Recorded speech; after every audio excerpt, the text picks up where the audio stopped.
Welcome to my morning report on Tuesday the 14th of April with me, Richard Perry, market analyst at Hantech Markets. The European trading session has got off to a fairly mixed start really. Nothing too significant in terms of drivers outside of the the US session, with Wall Street just slightly lower. The S&P 500 just off by 0.5%. That comes ahead of what is going to be the beginning of the earnings season really.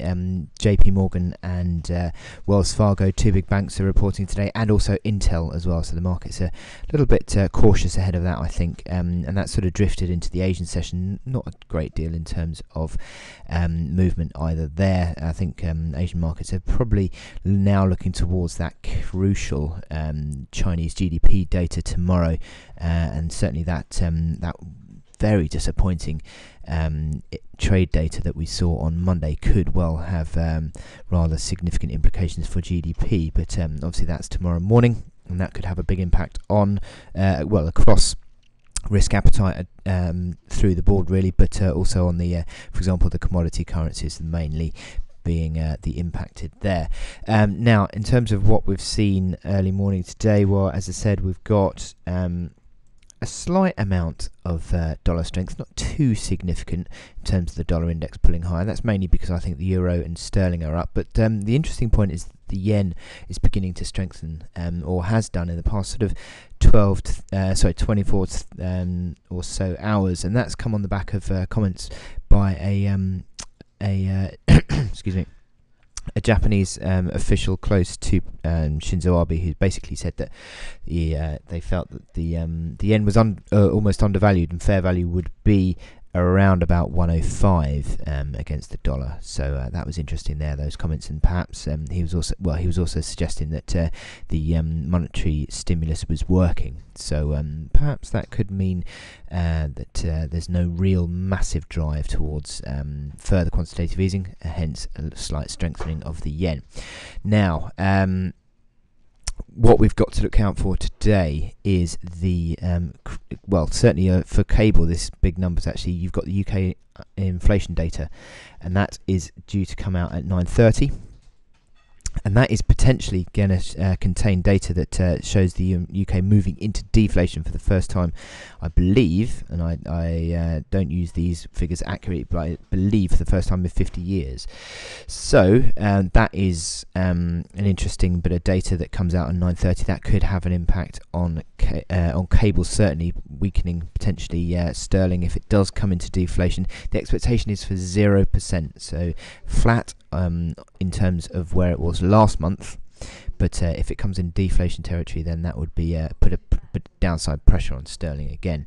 Then into the afternoon, we've actually got the US PPI, which is producer prices index, and it's expected just to continue to deteriorate slightly back to 0.8% negative. So that's continuing this trend of lower lower moves on the every month. And then at the same time, though, I think the more focus will be taken on the retail sales. Now, retail sales in the States has disappointed for the last 3 months. Negative readings and also lower than expected on all 3 months there. The expectation is for 1% actually for the month-on-month growth. And that will be interesting to see if that does come out in that, because, as I said, it's disappointed for the last 3 months in a row now. And the pressure could come back on, because retail sales have been sliding in the year-on-year data. So that needs to start picking up, I think, if the outlook for the US economy is to continue to improve. So that takes me to my chart of the day, which is the Aussie dollar. Now, I think the Aussie dollar is a very interesting chart because it's another one of these charts that is putting pressure to the downside, pressure on these key lows, and 75.30 is that big low back from just a couple of weeks ago, and that looks to be under big pressure now.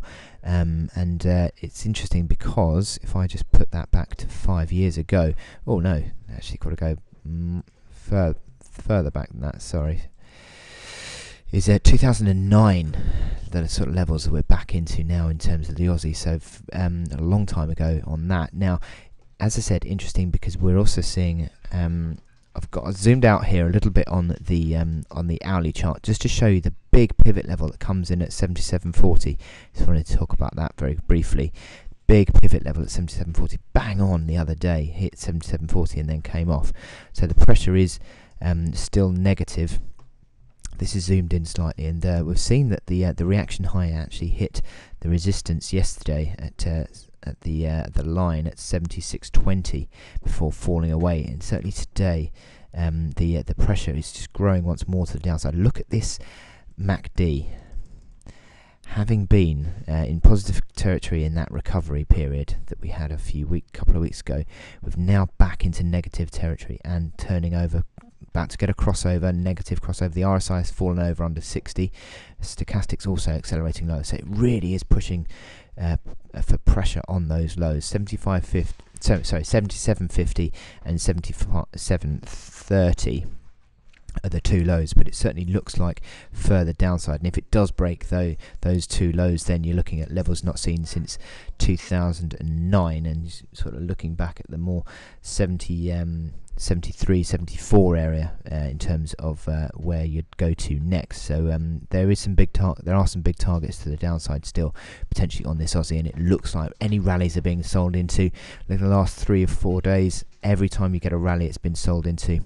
And that resistance at 76.20 is very interesting now, and it certainly looks like the outlook is continuing to deteriorate on the Aussie. You could even potentially use this 55-hour moving average, a bit of a basis of resistance there, and then turned into a basis of support on the way up, and once again turned into resistance. So that comes in at currently again at 76.20 odd. So that sort of adds to that resistance around that sort of level. That is obviously going to be falling by the hour, but certainly any sort of rebound I think on the Aussie is a chance to sell now, because it certainly looks like it's building big pressure on that key 75.30, which I think probably will now be broken.